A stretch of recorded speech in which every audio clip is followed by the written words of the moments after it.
This is no ordinary video. What you are about to hear is disturbing, dark and can deeply affect your mind, especially if you are a sensitive person. So, if you feel like you're not ready, I suggest you stop now. But, if you decide to continue, keep in mind that this story may change the way you see the world around you. Today, I am going to tell you the true story of Emiliano, a young man who made the mistake of accessing a prohibited page on the deep web. What he found there not only marked his life forever, but left him on the brink of the abyss. Now, I'll take you inside their story, but remember, you've been warned. My name is Emiliano. I am 15 years old and, like many teenagers, I have always been curious, especially with technology. The story I'm about to tell you is not something I share easily, because, to be honest, sometimes I wish it had never happened. But I also feel like telling this might prevent someone else from making the same mistake. It all started one night. It was Friday, and my parents were out for dinner. I was left alone at home with the freedom to do whatever I wanted. I was browsing the internet, bored, when I remembered something I had heard in school. Some colleagues talked about the deep web as if it were a place full of mysteries, dangers, and things you should never look for. Of course they said it to sound interesting. Most didn't even know how to access it. But I do. I had seen tutorials on forums and videos, and although I had never tried it, I thought, what could go wrong? I waited until my parents were asleep, since they came back early. The silence of the house was perfect for what he had in mind. I went down to the basement, where we had an old computer that no one used. It was one of those big, slow machines that seemed useless, but for me it was ideal. No one would bother me down there. I closed the basement door, turned on the monitor and started setting up everything, a VPN network, a special browser to access the deep web. My heart was beating fast, but the adrenaline made everything seem exciting. At first, it wasn't as shocking as I thought. I found some weird forums, stores that sold illegal stuff, and sites with weird designs that looked like they were straight out of the 90s. Mostly, they were boring or hard to understand. But just when I thought it was all a waste of time, I saw a link that caught my attention. It said, "The Circus of Shadows, a show you'll never forget." There was no description, just a black background with red letters. Without thinking much, I clicked. The site took a while to load, but when it did, I froze in front of the screen. It was different from anything I had seen before.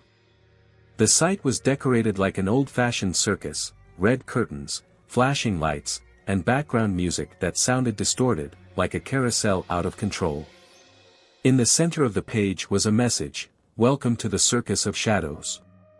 To enjoy the show, we need to get to know you better." Below it was a form asking for my name, age, and city. I knew it was a bad idea. I knew I shouldn't put my details in. But something in me, perhaps curiosity or the desire to know what was on the other side, pushed me to do it. I typed, Emiliano, 15 years old, Mexico City, and hit send. The page froze for a few seconds. I thought I had made a mistake or the computer had crashed. But suddenly, the screen changed. There was a live video. It was a blurry transmission, as if it were recorded with a low-quality camera.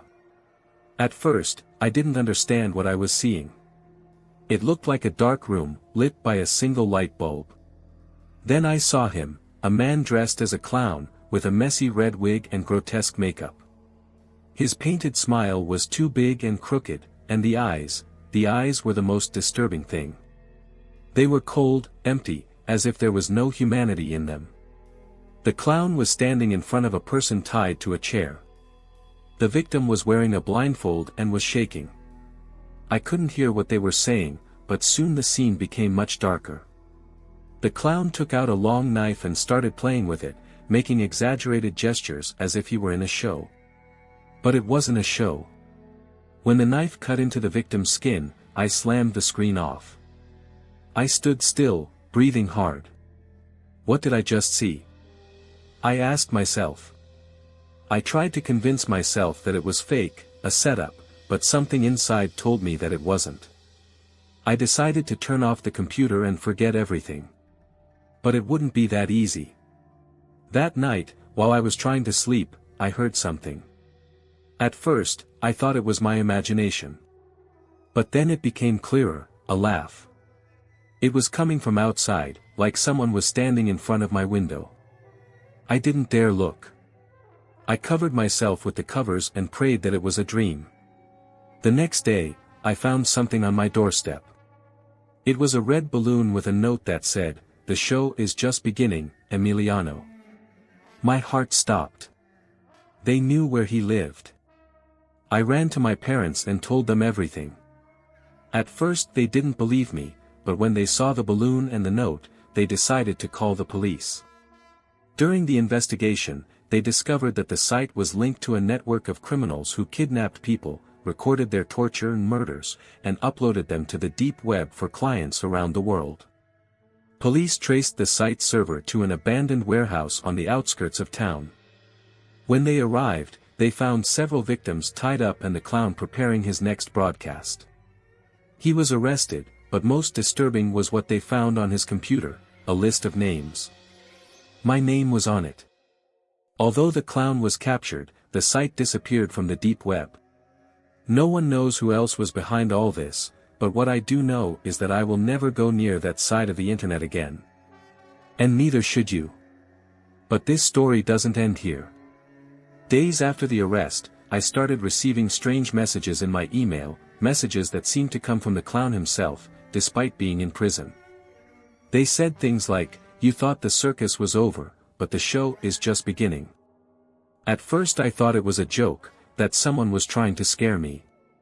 But the details included in the messages were very personal. One of the emails included a photograph of my house, taken on the street in the middle of the night. My blood ran cold when I recognized the window of my room, illuminated by the lamp that I always leave on. I showed the messages to my parents, who immediately contacted the police. The police checked the email addresses, but everything was encrypted, untraceable. I tried to move on with my life, but the fear was always there. At night I felt like someone was watching me from the street. My dreams were full of macabre laughter and the image of the clown with his knife. One morning, the ringing of my phone woke me up. It was a call from an unknown number. I responded shaking and all I heard was the same laughter I heard that first night. In desperation, I disconnected my computer, changed my phone number, and stopped using social media. But the messages kept coming, increasingly disturbing. One of them included a video. It was a recording from inside my house. You could see my living room, completely empty, but the camera slowly turned towards the stairs leading to my room. I closed the video before it finished. I couldn't watch it anymore. My parents decided we should move. In less than a week we packed our things and moved to an uncle's house in another city. We thought that with distance the horror would end. And for a while it seemed that way. The messages stopped and, little by little, we began to regain a bit of normality. However, one night while we were unpacking, we found something strange in one of the boxes. It was a red balloon, exactly the same as the one that had appeared before at the door of our house. Attached to the balloon was a note that said, "You can't escape the circus, Emiliano." Police were contacted again, but this time there was no clear trace of how the balloon arrived. It seemed impossible. Despite everything, we tried to move forward, although fear continued to lurk in every corner of my mind. Months later we received shocking news. The clown had escaped from prison. He killed 2 guards during his escape and left a message written in blood on the wall of his cell, "The show must go on." Since then I live with the constant paranoia that he is looking for me. Every shadow I see, every strange sound in the night, makes me think it's close. I don't know if this story has an ending, but if I learned anything it was this: there are places on the internet that should never be explored.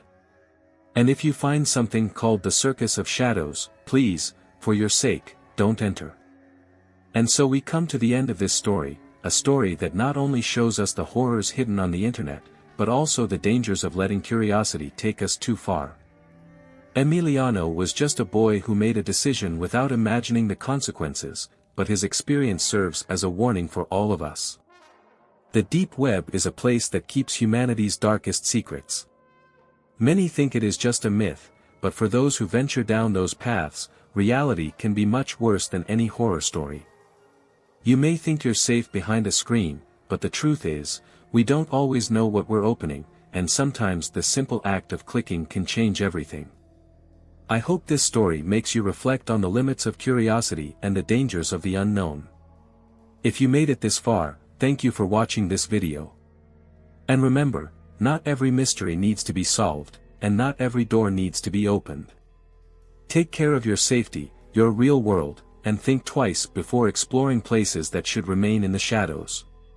Until next time, and be careful, because sometimes, the greatest terror is much closer than we imagine.